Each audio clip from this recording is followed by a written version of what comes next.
Hello students, we are discussing chapter 2 structure of atom. In the last video we discussed on Bohr's model of hydrogen atom. Now today we will discuss on application and limitations of Bohr model of atom. First, application of Bohr's model of atom.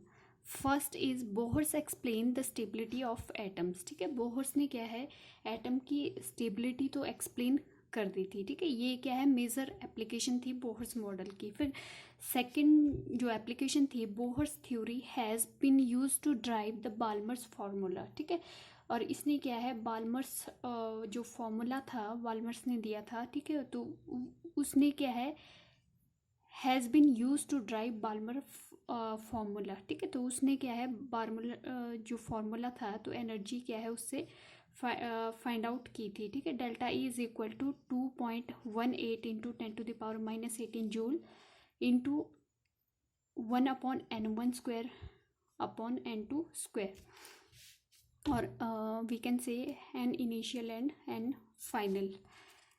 Bohr's theory has helped to calculating the energy of the electrons in hydrogen atoms and one electron species. ठीक है, जो Bohr's model था उसने क्या है energy जो electrons की थी वो भी हम क्या है फाइंड आउट कर सकते हैं. ठीक है, बट जो बोहर्स जो मॉडल था ये सिर्फ एनर्जी इसने फाइंड आउट की थी वन इलेक्ट्रॉन्स की. ठीक है, E n is equal to -2 pi square k square m e into E4 Z square upon n square h square. ठीक है, Bohr's theory explain the atomic spectrum of the hydrogen. ठीक है, Bohr's ने क्या है जो एटॉमिक स्पेक्ट्रम था hydrogen का वो क्या है एक्सप्लेन किया था. ठीक है, नेक्स्ट है आपका लिमिटेशंस ऑफ बोहर्स मॉडल. ठीक है, बोहर्स मॉडल की क्या क्या लिमिटेशन थी. फर्स्ट है आपके पास no explanations for the spectra of multiple electron system. ठीक है, जो बोहर्स ने जो स्पेक्ट्रा दिया था ठीक है तो वो क्या है वन इलेक्ट्रॉन्स के लिए था. ठीक है, उसने क्या बोला जो हाइड्रोजन एटम है ठीक है या फिर वन हाइड्रोजन लाइक एटम्स है ठीक है उसके लिए क्या है ये जो स्पेक्ट्रा है वो एक्सप्लेन किया था. ठीक है, फॉर एग्जांपल अगर आपके पास हाइड्रोजन है या फिर हीलियम है ठीक है 2 प्रोटॉन 2 न्यूट्रॉन न्यूक्लियस में होता है 1 इलेक्ट्रॉन्स आपका 2 इलेक्ट्रॉन्स क्या है आउटर मोस्ट शेल में. ठीक है, अगर ये हीलियम मतलब पॉजिटिव तो यहाँ पे 1 इलेक्ट्रॉन्स रिमूव मीन्स ये भी क्या है 1 इलेक्ट्रॉन सिस्टम आपका फॉर्म हो गया. फिर लिथियम की बात करते हैं तो लिथियम जो है आपका 2 पॉजिटिव. ठीक है, तो इस टाइप से जो 1 इलेक्ट्रॉन सिस्टम है उन स्पीशीज़ के लिए जो बोहर्स ने है वो क्या है स्पेक्ट्रा एक्सप्लेन किया था. लेकिन जो आपके मल्टी इलेक्ट्रॉन सिस्टम है ठीक है मल्टी इलेक्ट्रॉन मीन्स जिसमें क्या है आपके एक से ज़्यादा इलेक्ट्रॉन्स प्रेजेंट है. ठीक है, तो उस के लिए जो आपका बोहर्स मॉडल एटम है वो स्पेक्ट्रा एक्सप्लेन नहीं कर पाया. ठीक है, नेक्स्ट है आपके पास no explanation of fine structure. ठीक है, अब जो आपके पास बोहर है ठीक है जो आपके पास रेडिएशन है ठीक है जब प्रिज्म से जो पास होती है ठीक है तो यहाँ पे जो स्पेक्ट्रम जो आपका फॉर्म होता है ठीक है वो क्या है डिफरेंट जो लाइंस शो होती है. ठीक है, तो जो ये डार्क जो लाइंस है ठीक है अब बोहर्स ने क्या मतलब फर्दर जो स्टडी किया गया कि जो ये सिंगल लाइंस जो हमें शो हो रही है सिंगल लाइंस ठीक है ये भी क्या है आपकी फॉर्म होती है थिन लाइंस से फॉर्म होती है. ये क्या है थिन लाइंस आपकी इसके अंदर प्रेजेंट है. ठीक है, तो जो आपकी individual spectral lines not really a single lines ये क्या है सिंगल लाइन आपकी नहीं है. ठीक है, it consist of several very fine lines laying close together. ठीक है, इसमें क्या है बहुत सारी आपकी थिन लेयर्स प्रेजेंट है. ठीक है, जो क्या है एक दूसरे के साथ बहुत ही क्लोजली अटैच्ड है इस टाइप से. ठीक है, तो जो आपका बोहर्स है वो इस चीज़ को एक्सप्लेन नहीं कर पाया, ठीक है। कि अगर उसने क्या बोला कि आपके पास जैसे प्रिंसिपल क्वांटम नंबर n है, ठीक है, तो उसके लिए क्या है, सिंगल आपके पास जो लाइंस है वो फॉर्म होगी, ठीक है। तो यहाँ पे क्या है, मल्टीपल लाइंस आपकी फॉर्म हो रही थी, वो किस वजह से हो रही है, तो वो इस चीज़ को एक्सप्लेन नहीं कर पाया, ठीक है। क्योंकि जो आपकी ऑर्बिट है, ठीक है, बोहर ने क्या बोला कि जो आपकी इलेक्ट्रॉन्स हो वो क्या है, डेफिनेट पाथ में अराउंड द न्यूक्लियस मूव कर रहे हैं, ठीक है, सर्कुलर पाथ में, ठीक है। तो यहाँ पे क्या है, बाद में क्या देखा गया कि जो ये इलेक्ट्रॉन्स जो ऑर्बिट है इनके भी आगे क्या है, सब ऑर्बिट है या सब शेल वी कैन से, ठीक है, सब ऑर्बिट है, ठीक है।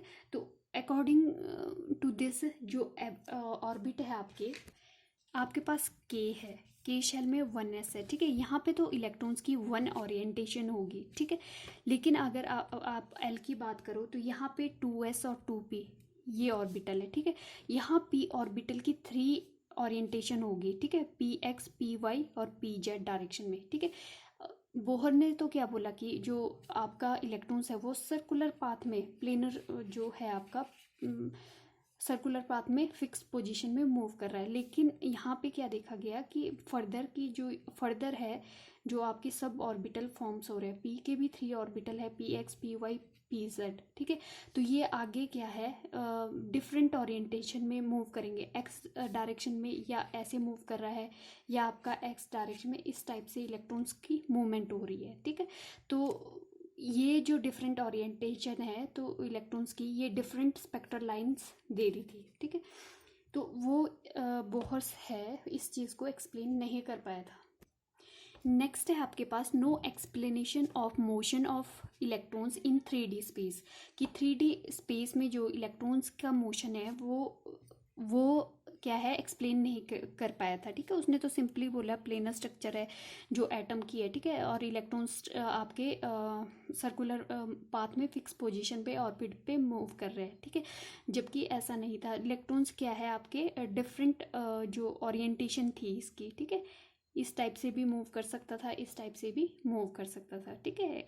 तो जो बोहर है वो इस चीज़ को एक्सप्लेन नहीं कर पाया था। नेक्स्ट है आपके पास no explanation for Zeeman effect and Stark effect, ठीक है। जीमैन इफेक्ट एंड स्टार जो इफेक्ट है, ठीक है, पहले हम समझते हैं जीमैन इफेक्ट क्या होता है। इफेक्ट, ठीक है, जब भी स्पेक्ट्रल लाइन, मतलब जब आपका इलेक्ट्रॉन आउटर मोस्ट शेल से क्या है, इनर शेल में आता है, ठीक है, तो वो क्या है, कुछ रेडिएशन रिलीज करता है, ठीक है। अगर उन जो रेडिएशन रिलीज करता है उनको क्या है, क्या बोलते हैं हम, स्पेक्ट्रल लाइन, ठीक है। अगर हम उस रेडिएशन को क्या है, पास करते हैं मैग्नेटिक फील्ड से, ठीक है, मैग्नेटिक फील्ड से पास करता है, तो वो स्प्लिट होती है थिन लेयर्स में, आपकी स्प्लिट हो जाती है, ठीक है। इसी स्प्लिटिंग को क्या करते हैं, कहते हैं जीमैन इफेक्ट, ठीक है। अगर कोई रेडिएशन को आप या स्पेक्ट्रल लाइन को क्या है, पास करते हैं मैग्नेटिक फील्ड से, तो फर्दर क्या है आपकी, वो स्प्लिटिंग करती है वो रेडिएशन, ठीक है। तो जो ये स्प्लिटिंग अराइज होती है मैग्नेटिक फील्ड के प्रेजेंस में रेडिएशन स्पेक्ट्रल लाइन में, तो इसको क्या बोलते हैं, जीमैन इफेक्ट, ठीक है। तो बोहर्स क्या है, एक्सप्लेन नहीं कर पाया कि ये स्प्लिटिंग क्यों हो रही है, ठीक है। इस चीज़ को बोहर एक्सप्लेन नहीं कर पाया, मीन्स वो जीमैन इफेक्ट को एक्सप्लेन नहीं कर पाया, ठीक है। ठीक है, नेक्स्ट है आपके पास स्टार्क इफेक्ट, ठीक है। स्टार्क इफेक्ट क्या होता है, जब आप इन रेडिएशन को क्या है, इसी रेडिएशन को, ठीक है, अगर आपका क्या है इलेक्ट्रॉन आउटर मोस्ट से इनर शेल में आता है तो वो कुछ रेडिएशन आपकी एमिट करता है, ठीक है। अगर जो वो रेडिएशन एमिट करता है, अगर उसको हम इलेक्ट्रिक फील्ड में, मीन्स यहाँ पे क्या है पॉजिटिव प्लेट लगा देंगे, यहाँ पे क्या है नेगेटिव प्लेट लगा देंगे, ठीक है। अगर हम क्या है इलेक्ट्रिक फील्ड से पास करवाते हैं इस रेडिएशन को, तो यहाँ पे भी स्प्लिटिंग होती है, जिसको हम क्या बोलते हैं, स्टार्क इफेक्ट, ठीक है। जो इलेक्ट्रिक फील्ड की वजह से क्या है, स्प्लिटिंग होती है आपकी स्पेक्ट्रल लाइन में, ठीक है, उसको क्या बोलते हैं, स्टार्क इफेक्ट, ठीक है। तो जो आपका बोहर्स है वो इस इफेक्ट को भी एक्सप्लेन नहीं कर पाया कि जब भी हम क्या है रेडिएशन को पास करते हैं किसी भी इलेक्ट्रिक फील्ड में, तो वो फर्दर क्या है यहाँ पे जो रेडिएशन की है स्पेक्ट्रल लाइन की है सिंगल लाइन स्प्लिट हो जाती है। तो ये स्प्लिटिंग क्यों होती है, किस वजह से होती है, तो इस चीज़ को बोहर्स एक्सप्लेन नहीं कर पाए थे, ठीक है। Bohr's could not explain the shape of molecules, और क्या है जो मॉलिक्यूल्स आपके क्या है एटम्स जब क्या है कंबाइन हो रहे हैं, ठीक है, एटम्स आपके कंबाइन हो रहे हैं और मॉलिक्यूल्स फॉर्म कर रहे हैं, ठीक है। तो ये जो बोहर्स है एक्सप्लेन नहीं कर पाया कि इनकी स्ट्रक्चर क्या है, टेट्राहीड्रल है, ऑक्टाहीड्रल है कि क्या है, तो इसकी जो डिफरेंट शेप है, ठीक है, उनको वो एक्सप्लेन नहीं कर पाया, ठीक है।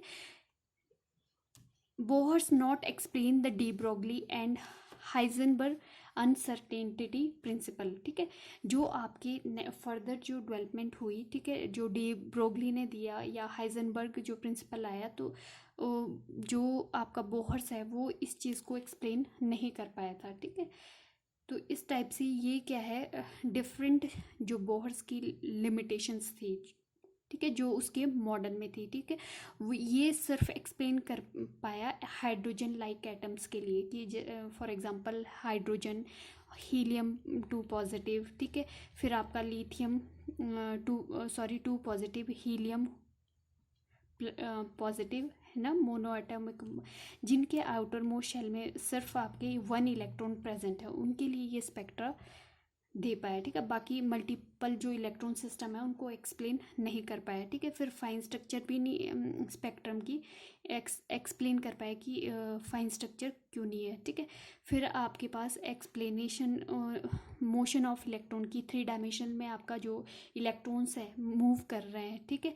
तो उसने तो क्या बोला कि जो एटम्स है वो प्लेनर स्ट्रक्चर है, ठीक है, तो वो क्या है आपके इलेक्ट्रॉन सर्कुलर पाथ में मूव कर रहे हैं, लेकिन जो आपका इलेक्ट्रॉन का मोशन था वो 3 डायमेंशनल स्पेस में था, ठीक है, वो तीनों डायमेंशन में मूव कर रहे थे, ठीक है।